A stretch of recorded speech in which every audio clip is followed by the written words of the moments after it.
Okay, so of all the things that you could do in the audio and music space, right? Production, tracking, right? All, mastering, mixing, all the different things that you could do. My favorite thing to do is mixing. I absolutely love mixing, especially in studio.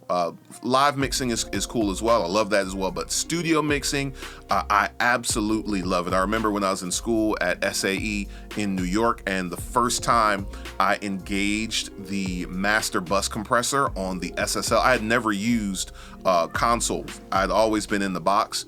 And so school was my first time actually putting my hands on actual physical faders and actual consoles. And the first time I engaged that bus compressor on that SSL, boy, I said, yep, this is what I'm supposed to do. So let's talk about mixing. At McCray Music. All right, guys, how are you doing? I am richly blessed. I pray that you are as well. So we're going to do a series on mixing, and we will probably do lots of stuff with mixing on this channel as we continue to progress and grow. And at some point, we are going to actually have one or probably a couple of mixing courses available for you to purchase as well. But we'll get to that down the road. But this first video on mixing that I want to do is how to prepare your files for mixing. And this is especially if you are sending your stuff out to a mix engineer to mix. I function in that way. People send me stuff. I have, clients send me their stuff and I mix it. Sometimes it's stuff that I produced. Sometimes it's stuff I did not produce, right? So I have no control over what's coming to me. And I get all kind of interesting stuff. So let's talk about some things you can do to prepare your files for mixing if you are the one who's doing the mixing. And then also, if you are sending this out to someone else to mix your stuff, these are some things that are going to help them and make the process a lot easier. Before we jump into this, feel free to hit like on this video and feel free to subscribe. Some of y'all been flirting with this channel. You've been flirting with this channel and you haven't made a commitment yet. Make a commitment. Commit to me. I'm just kidding. But yeah, hit subscribe so you can be notified when these videos are coming out and so you don't miss anything. All right, let's get into it. All right, guys, this is post-production Ed. All right, I know it looks like the same Ed. It's not the same Ed. This is Ed from many, many hours later.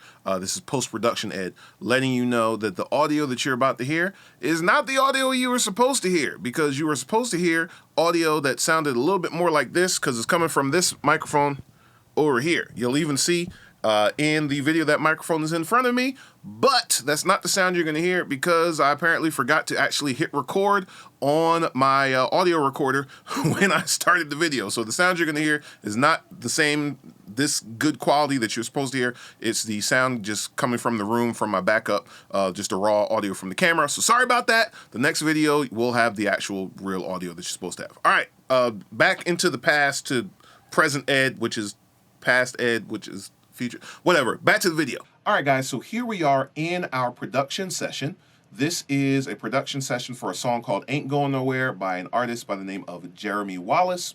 I produced this and the production is done and we are ready to prepare for mixing. Now, in this particular session, I only have instrumentation. All of our vocals were tracked in a completely different session, but the same principles. If there were vocals in here, if I had everything in the same session, maybe you tracked a live band with vocals and everything is together, then you would do the same stuff all in this one session. All right. So the first thing that we need to do, and I'm going to approach this as if I'm preparing this to send to another engineer. And these are just different things that I do to make my life easier as an engineer and things I have experienced with other people sending me their stuff that I wish they would have done. All right, so let's get into it. We need to export all these tracks, all these channels individually, right? So that's what our goal is to export all the different channels individually so that the engineer can mix.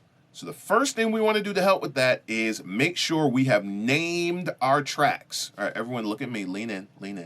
please name your tracks. Please, on behalf of all audio engineers, on behalf of all mix engineers, we beseech thee. Please name your tracks. All right. There's nothing more frustrating than getting a bunch of tracks. And you know, if you've dealt with this, you know that these productions and such, we can have 30 or more tracks for, you know, just a light production. If you have more stuff, right, you can have more than that. But there's nothing more frustrating than just getting a bunch of stuff that just says audio 1, audio 2, audio 3. Because I already know it's going to take hours, possibly, depending on how complex the song is and how much stuff is there, to decipher what is on each track. All right. We don't want that. When we're sending something to a mix engineer, I want them to just be able to focus on mixing. All right. I want them to be able to load my stuff into their session, into their template, and I want them to just focus on mixing. And if they have to go through and decipher what is on each track, that's going to take a lot of time. Just by the names of your tracks, we want to be able to, just before I ever press play, I want to be able to have an expectation of what is going to be on that track. Lead vocals, background vocal 1, right? Pad 1, pad 2, bass, right? I need some kind of description. Now, if you are working with, and I'm in Logic here, but whenever you're dealing with an audio track, let's add an audio track in here real quick. Audio. Watch what happens when I do that. It is initially going to just label this audio and a number. So audio 6, audio 7, audio 8, right? So if you've got a bunch of different, let's just say vocals, and let's say you've done 5 stacks of each vocal and you've got 3 vocal parts, right? That's 15 audio channels, right? So you could have audio 1 through audio 15. We want to name those. I need to know what those are. So when I load them up in, I want to be able to know immediately what they are. All right. So that's that with audio tracks. Now, if you're dealing with MIDI, sometimes what'll happen, let's just add in a new MIDI channel here, and let's just pick a simple patch here. Let's just find something. Let's go to Alchemy, and let's just load something up in Alchemy. Where'd Alchemy go? Oh, it's up here. Let's load up Alchemy. And let's just pick something. 1940s choir, right? Notice what it did here. It named that after the name of that patch, okay?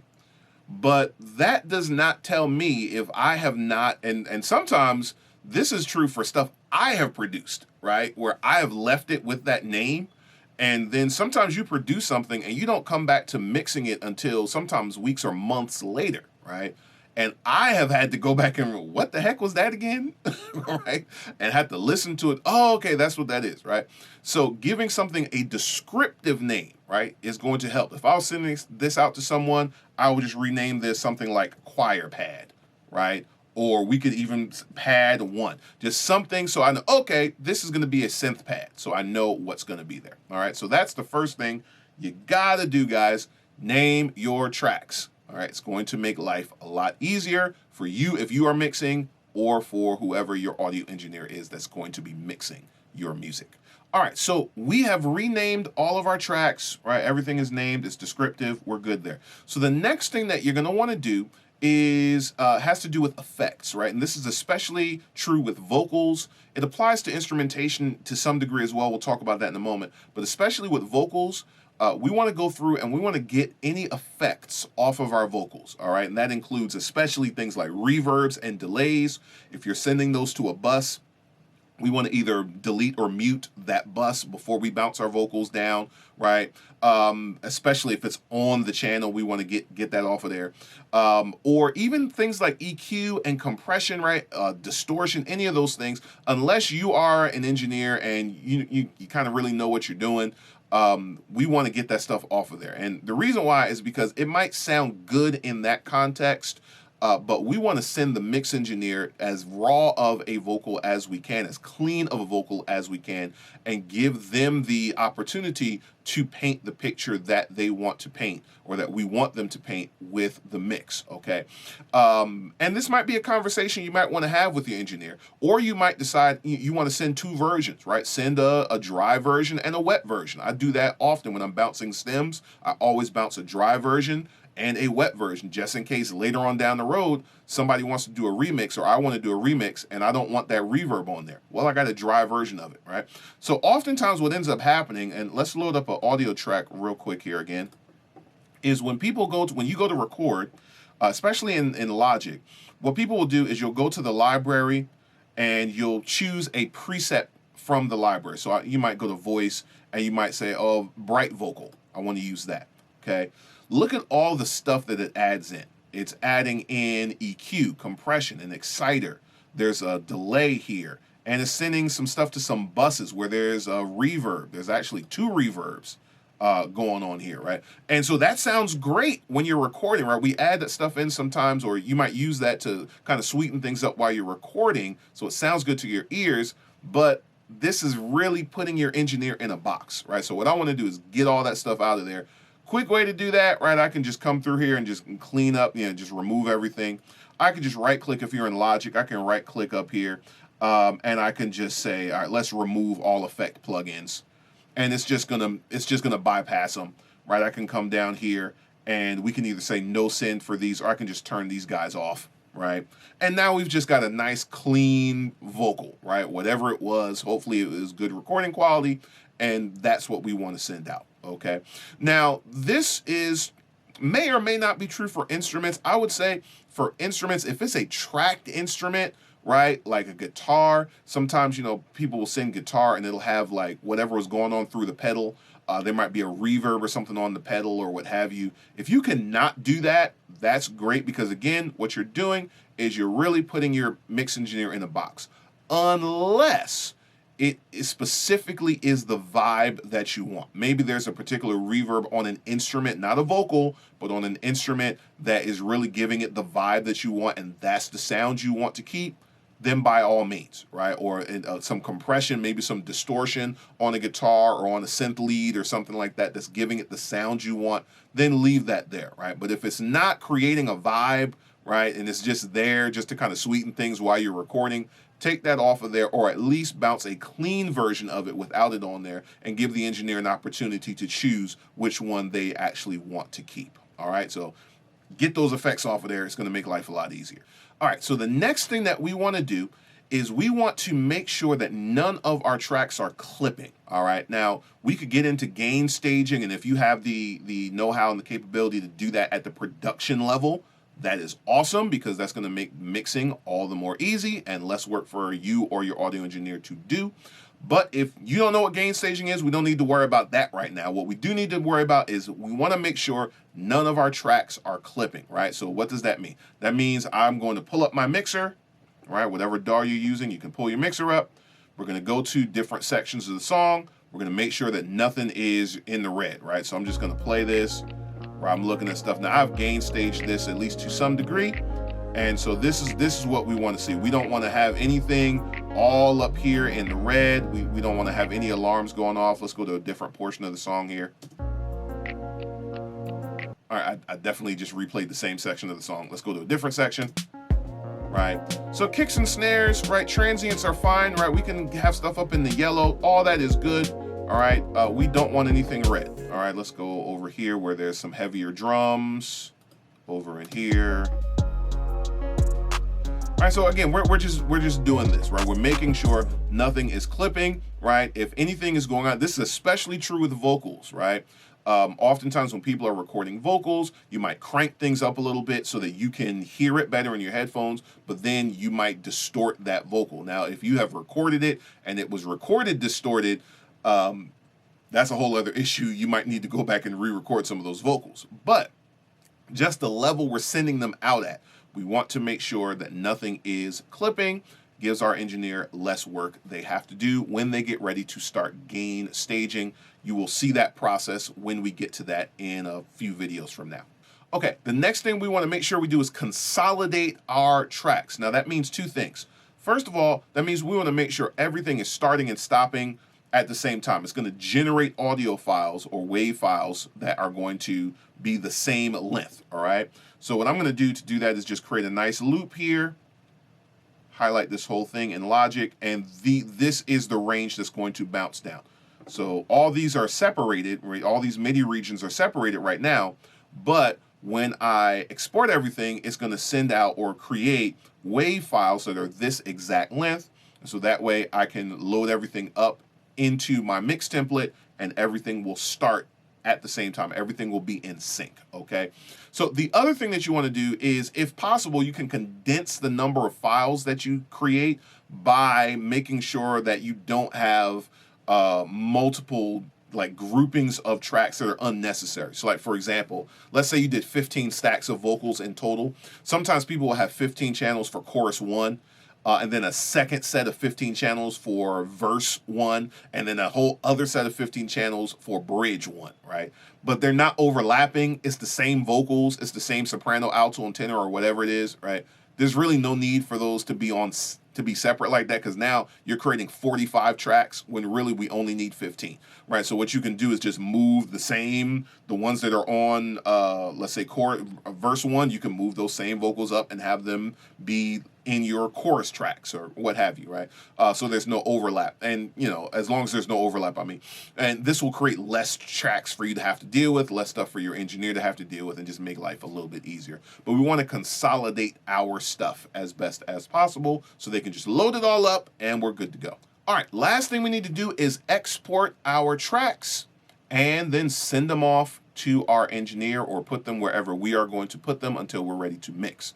Now, if you're in Logic, that's very simple to do, right? I've set my loop here. The way that I like to do this is go from top to bottom, right? So just right from here. These vocals I'm not worried about. Actually, this first one I am, because that's an effect I created. Highlight all of them, like so. Go to File, go to Export, and we are going to see the number of tracks as audio files. So there's 35 tracks here I'm going to be exporting as audio files. Cool. Choose that. It's going to load up, give me some options, some things that I want to do here. If you're a Logic user, I want to export the cycle range only. Make sure that you have your cycle range set correctly. Make sure you have whatever format your engineer asked for. If it's WAV, AIFF, whatever, make sure you have that set. Bit depth is pretty much going to stay at 24.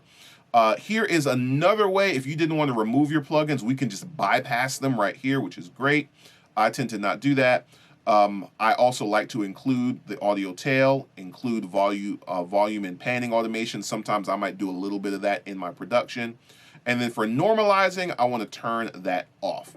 Now, if I want to add in some kind of custom naming here, I can do that as well. We can see here I have a little custom area. So if I wanted to put like the name of the song in front of it, Nowhere, right? You see I have that first. So Nowhere, intro vox, Nowhere, mallet synth, right? All that stuff would be right there. And then we would simply hit export and it'll go through the process of exporting all of those vocals, right? Now, or all those tracks, the vocals or instruments. If you are in like Pro Tools, right? I don't think Pro Tools has that feature. I don't remember, honestly. I haven't been in Pro Tools for quite some time. But what I would do is consolidate all the vocals and what have you, and then I would go into the audio folder and I would just go ahead and copy and paste them out of there. So I would consolidate them. I would actually rename the regions, right? And then I would go into the audio folder, copy them, and then paste them out into whatever folder I was putting all of the separate tracks, all right? All right, so that's going to end up looking like this. Once it's done, here are all of my separated stuff. My separated instruments is what I like to call it. It puts an _1 at the end of it. Sometimes it'll do that, and we'll have to remove that, but that's fine. We can do that in our mix session. But there we go. We have our exported files. Now, how do I actually physically send these, right? Well, I'm going to want to probably zip them first of all. So if you are in Mac, right, you can right click, you can say compress, it'll turn it into a zip file. If you are in a Windows system, you can do the same thing. I don't think it says compress, it might, but you have an option to zip, right? And then we're going to go ahead and send that out using whatever method your engineer wants, right? So that could be Dropbox, could be OneDrive, it could be WeTransfer. You're not going to be able to send these through email. There is just too large. If we start looking right at these files, each individual file in here is 60 megabytes, right? Just sending the one file is going to be too large in email. So don't try to do that. We're going to zip it, and then we're going to send it using one of those large file transfer technologies that are available. Now, there may be a time when your engineer might want you to send the whole session. If you are going to do that, what you want to do is make sure you're sending the entire session folder, including any audio files. Let me show you what I mean. If I come in here and go ahead and find that, here's Ain't Going Nowhere right here. And here is my session folder right here, right? So I save it as a folder, Ain't Going Nowhere Music. This is the whole folder. It includes the session file or the logic file, the audio file, and the bounces, right? What people sometimes will do is they'll just send the session file. That's not going to work. It has to have the audio files too, especially if there are a bunch of vocals and stuff in there. So go to the top folder, right-click on that, and compress that, and then send the whole thing that way. Okay. Another thing that sometimes people will do is they'll have Logic set up where it doesn't save it as a folder. It just saves it as a Logic package. Sometimes there can be issues with that where it does not work when you try to send it. So what you could do there is put that whole Logic package in a folder, or in Logic we could go to File and we can say Save a Copy As, right? And then when we do Save a Copy As, we can save it as a folder. It's going to put it in the folder. We could then zip that folder up and then be able to send that. All right. So you follow these steps. These are just some tips to help you, and you're going to have a much, much cleaner set of files to be able to send your audio engineer. And you're going to have a happy audio engineer, which means they're going to be much happier when it's time to mix, and they're going to do a much better job, hopefully, of mixing your stuff. Okay, guys, I hope that helps to make your life easier when it comes to preparing your files. It will definitely help. Again, if you are sending your files out to another engineer to mix your stuff, this is definitely going to make things easier for them. All right, leave a like on this video, please. Feel free to subscribe to this channel. In the next video in this series, we are going to talk from the perspective of a mix engineer, how do you begin to set up your mix session? You're getting ready to get into a mix session, not mix session, right? It's not a number 3 on the value menu, right? But how do I set up my mix session if I'm getting ready to start doing a mix? We're gonna get into that in our next video. It's been a pleasure sharing with you guys. And again, make sure you subscribe so you can know when new videos are coming out. All right, talk to you guys next time. Peace.